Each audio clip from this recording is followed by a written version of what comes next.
Hey everyone, this is Jen Kitzmiller with the Weather Service in Missoula. I have your Thursday, September 13th fire weather briefing. So just to get you oriented, here's a little overview from satellite data. This is a water vapor loop.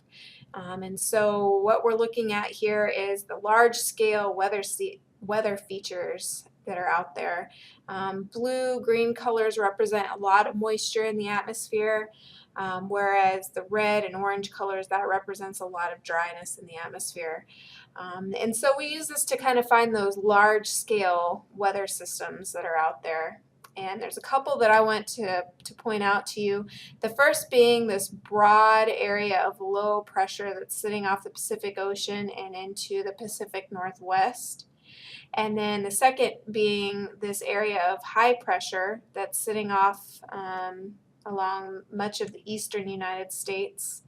And here in western Montana and central Idaho, we're going to be influenced by both of these features as the weather kind of wobbles back and forth between the two. So we'll have a little bit of variability in our weather here coming up through the weekend. So for Friday and Saturday, that ridge of high pressure that I showed in the water vapor imagery actually moves a little bit further westward. And so that's going to push that trough of low pressure that's bringing today's showers further west as well. And so due to that, we'll have a little bit of a building ridge. We'll see a warming and drying trend, especially for Friday. We're really not expecting any precipitation. It should be a much drier weather pattern. RHs across much of the area will drop down into the 20% range, and the one exception being maybe across far northwest Montana for the Kootenai and Flathead National Forest, where you'll still remain a little bit under the influence of that trough, so that should help keep things maybe just a little bit cooler and a little bit higher humidities than as you go further south.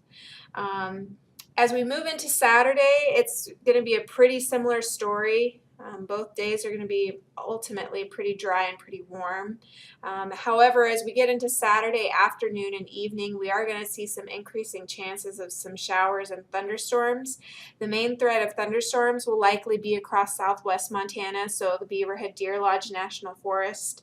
And then we'll also likely start seeing some shower activity develop Saturday evening, mainly across northwest Montana, so affecting like the Kootenai National Forest and the Flathead National Forest. Moving into Sunday, that low pressure system does wobble back east a little bit, and so that's going to bring a little bit cooler day and a showery day, especially across northwest Montana. At one point, this system looked a little bit stronger, a little bit deeper, and so we were expecting rains across all of the area.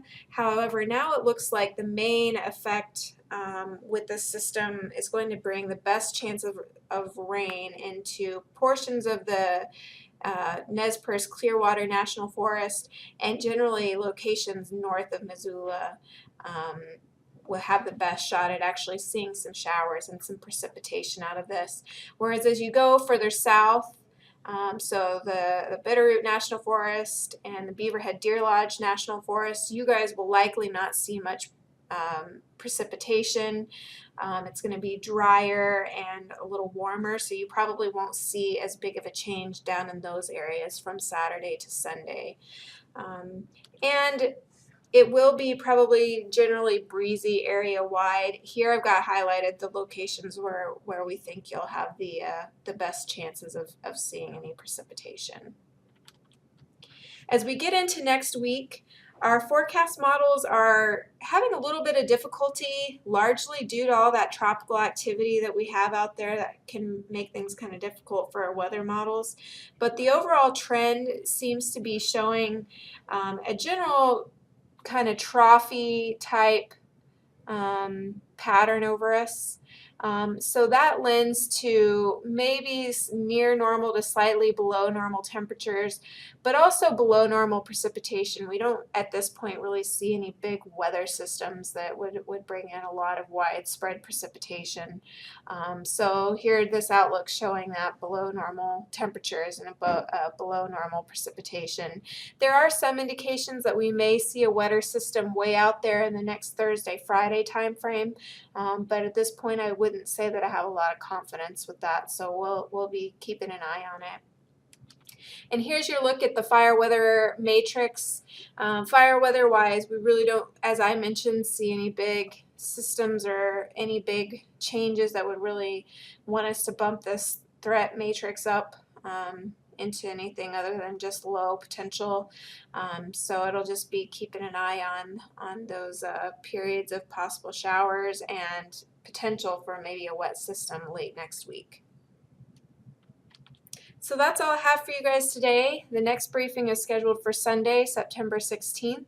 In the meantime, as always, you're welcome to give us a call or submit spot forecasts, whatever you need. We're always here to help you out. So thanks. We'll talk to you soon. Have a good day.